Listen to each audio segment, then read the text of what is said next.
At 2:37 a.m., the ground under northern Caracas shook, but not from bombs. Deep below the Miraflores complex, motion sensors tripped in sequence as blast doors sealed and a convoy of armored utility carts began to move. Nicolas Maduro and his wife were inside the lead vehicle, accompanied by 2 guards and a satellite operator. They were not fleeing toward the airport or the coast. They were going underground, into a tunnel network that few in Venezuela's own military knew existed. It stretched for more than 200 miles, a Cold War relic reinforced with steel and fiber cable, linking safe houses and supply nodes all the way to the Orinoco Basin. Above them, U.S. drones circled silently, tracking heat signatures through layers of soil and rock. What had begun as an intelligence exercise was about to become a close-quarters war, fought in total darkness. Hours earlier, the Central Command Operations Group had marked the objective as Night Chamber. The mission was to capture, not eliminate. Intelligence from signals intercepts suggested Maduro had an underground escape route extending beneath several government compounds.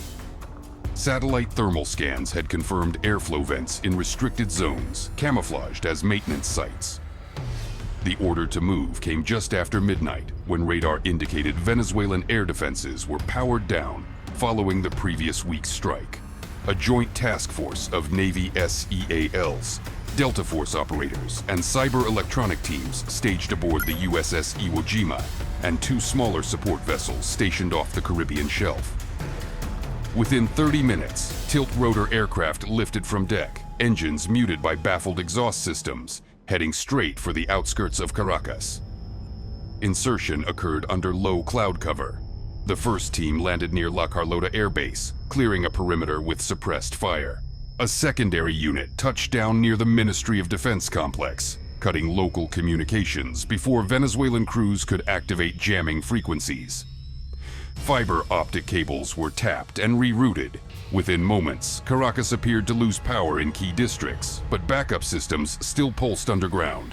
Engineers realized they were tracing something unusual: consistent energy draw, directional, and steady. The data suggested movement beneath the capital. When the signal lines were mapped, the pattern formed a curve southward. That was the tunnel. By 1:20 a.m., U.S. recon drones switched from infrared to ground-penetrating radar. Readings came back dense and irregular, confirming multiple chambers along the route. Analysts flagged one section under the old textile district as T3, likely a junction or maintenance bay. The command order shifted instantly: intercept at T3. Teams already on site began breaching operations through a concealed maintenance hatch identified on earlier blueprints. The hatch was booby-trapped: pressure switch, mercury tilt, fail-safe gas canister. Disarming it took 40 seconds longer than planned. Those 40 seconds changed the sequence. Maduro's convoy had already passed the junction. Contact came suddenly at 2:12 a.m. Venezuelan security personnel, armed and disciplined, opened fire inside the tunnel's western branch. Bullets ricocheted along concrete ribs. The sound was deafening in confined space. SEAL elements returned fire with short bursts, advancing behind flash suppression shields. The fighting was not chaotic. It was procedural, almost silent except for impacts. Forward sensors picked up movement deeper ahead. 3 vehicles, 2 slowing, 1 accelerating. Thermal images identified the front cart as civilian configuration. The order came across encrypted channels: capture priority Alpha, lethal force authorized only if extraction compromised. Inside the tunnel, air was hot and metallic. Maduro's group had reached a section built before the revolution, reinforced by Soviet engineers decades earlier. The walls curved sharply downward, leading to a flood control bypass. Water dripped in steady rhythm. The president's guards slowed, debating whether to split. A voice over their shortwave urged them to continue. South route still open. But the next intersection had already been sealed from above.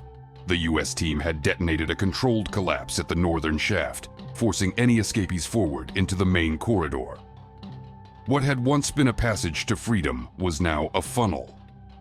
At 2:24 a.m., communications between Venezuelan command centers broke down entirely. Backup transmitters in Maracay tried to raise the capital, but received static. Officers suspected jamming from offshore platforms. Meanwhile, electronic warfare crews aboard the USS Arlington intensified interference bands, creating a blackout bubble 50 miles wide. In that silence, ground units moved unobserved. When they reached a chamber lined with ventilation ducts, the team leader halted and signaled infrared sweep. Human shapes, 8 total, clustered around a maintenance door. One was seated, head lowered. Body heat suggested low heart rate, elevated stress. Analysts in Tampa relayed identification, match 97%. Engagement protocol switched from assault to capture. 2 operators advanced with flash sound grenades, detonating one to disorient. Light filled the chamber like lightning trapped underground. When visibility cleared, 2 guards were down, another surrendering. Maduro was still conscious, crouched beside a control panel that activated emergency floodgates. One wrong move could drown both sides. The team leader issued a single command in Spanish: "Stop." For 6 seconds, nothing moved. Then Maduro raised his hands. His wife followed. Extraction began immediately, using the same route their convoy had entered, but in reverse, now under U.S. control. Above ground, Caracas residents heard distant rumbling, but assumed it was aftershock from power failures. No public alert went out. Inside the tunnel, U.S. teams secured prisoners and intelligence equipment, hard drives, encrypted tablets, maps marked with secondary exits. One document described the network extending beyond the capital, branching toward industrial hubs damaged in previous strikes. Analysts believed the tunnels had been used for command continuity and storage of strategic reserves, including weapon prototypes and fuel cells. The discovery shifted the mission from capture to containment. A demolition unit was authorized to rig key sections for collapse once extraction completed. By 3:10 a.m., the convoy reached the surface through an access shaft near the old Coach rail yards. Drone footage shows 3 helicopters touching down almost simultaneously. Maduro and his wife were transferred to the central bird, escorted by armed personnel wearing no insignia. Venezuelan security vehicles appeared on nearby roads minutes later, headlights off, moving erratically. U.S. Overwatch from orbit relayed their positions, allowing air cover to intervene without visible strikes. Electronic decoys projected false signatures along the southern highway, drawing pursuit away from the actual flight path. The helicopters climbed to 3,000 feet, then turned northeast toward the coast. Offshore, weather conditions favored the extraction. The sea was calm, wind negligible, radar cluttered by earlier electronic disruption. The helicopters approached the USS Iwo Jima from low altitude, their transponders transmitting humanitarian aid codes to mask approach.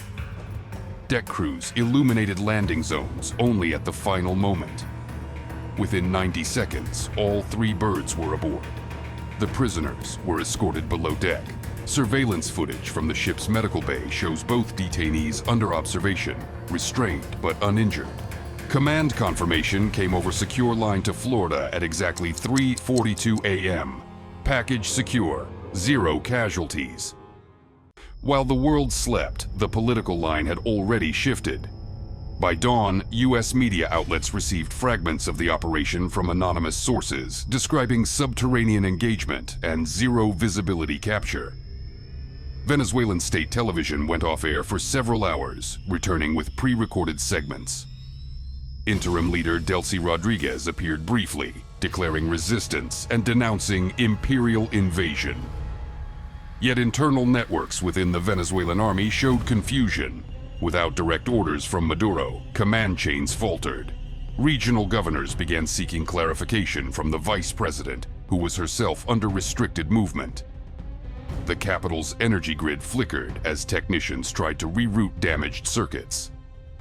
At 6 a.m., U.S. reconnaissance satellites recorded convoys forming along major highways. Some were evacuations, others attempts to regroup.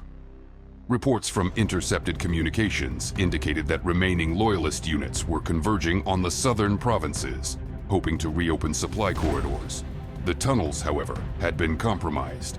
Seismic readings showed targeted detonations collapsing critical segments. What had once been an escape network was now sealed tombs of concrete and twisted steel. Engineers aboard U.S. ships confirmed all charges had detonated as planned. The underground war was over, but the surface conflict was just beginning. Later that morning, President Trump addressed the nation from Mar-a-Lago, flanked by Secretary of State Marco Rubio and Defense Secretary Pete Hegseth. Behind them, screens displayed blurred satellite imagery of Caracas and the tunnel grid overlaid in red. Trump confirmed that Maduro and his wife were in transit under full U.S. custody and would face proper legal process in New York. His tone was triumphant, framing the operation as both a security measure and a liberation act. "We had boots on the ground at a very high level," he said. "It was quick, surgical, and successful. No American losses, no prolonged occupation. We will run Venezuela temporarily until it can run itself." Reaction was immediate. Russia, Cuba, and Iran issued synchronized statements condemning the capture as modern piracy. Mexico and Brazil demanded emergency sessions of regional councils. Argentina called it the decisive night that ended tyranny. Inside Venezuela, protests erupted sporadically but lacked coordination. Without centralized command, resistance became fragmented. Some officers surrendered, others vanished into the countryside. State radio repeated messages urging calm while private channels circulated recordings of the tunnel firefight, captured on helmet cameras and leaked within hours. The footage showed flashes of light, shouted orders, and finally, the unmistakable face of Maduro under dim emergency bulbs. As daylight spread across the Caribbean, the U.S. fleet maintained position 50 miles offshore. Engineers aboard the Iwo Jima continued to decrypt hard drives seized from the tunnels. Early findings pointed to extensive foreign financing of the underground system involving multiple shell companies tied to sanctioned nations. Each discovery added justification for continued presence. Diplomats called it stabilization, critics called it occupation. Either way, the transition had begun. Offshore oil terminals were placed under joint oversight and humanitarian corridors were announced to restore power and water to affected regions. By evening, confirmation came that Maduro and his wife had landed at Stewart Air National Guard Base in New York. Footage showed them in restraints, escorted by federal agents through a dimly lit hangar. No statements were made. Within the hour, Venezuelan state media officially named Rodriguez as acting head of government, vowing to restore constitutional order and demanding immediate release of the detainees. She called the capture the most brazen act of imperial aggression in modern times. Yet outside Caracas, power remained unstable, communications intermittent, and command authority uncertain. The city breathed under low voltage, its skyline flickering in uneven rhythm. Across the world, analysts studied the operation's blueprint with a mix of fascination and alarm. It was warfare redefined. No mass invasion, no open occupation, just precision, information dominance, and subterranean combat. For the U.S., the mission demonstrated control over not just air and sea, but the unseen layers beneath. For Venezuela, it revealed vulnerabilities long buried. In a single night, sovereignty had shifted without conventional battlefields. As one Pentagon official described it later, "We fought under the ground and came out with the government." By midnight the next day, the fires above Caracas had cooled. Streets filled with cautious traffic, generators humming where power lines had failed. Rumors spread that other tunnel exits still existed, uncollapsed, leading to undiscovered caches or hidden command centers. Engineers denied it, but excavation teams kept scanning, just in case. The war had moved below and then vanished, leaving no front lines, only silence under the soil and a question echoing across both continents. If control can be taken underground, what remains untouchable above it?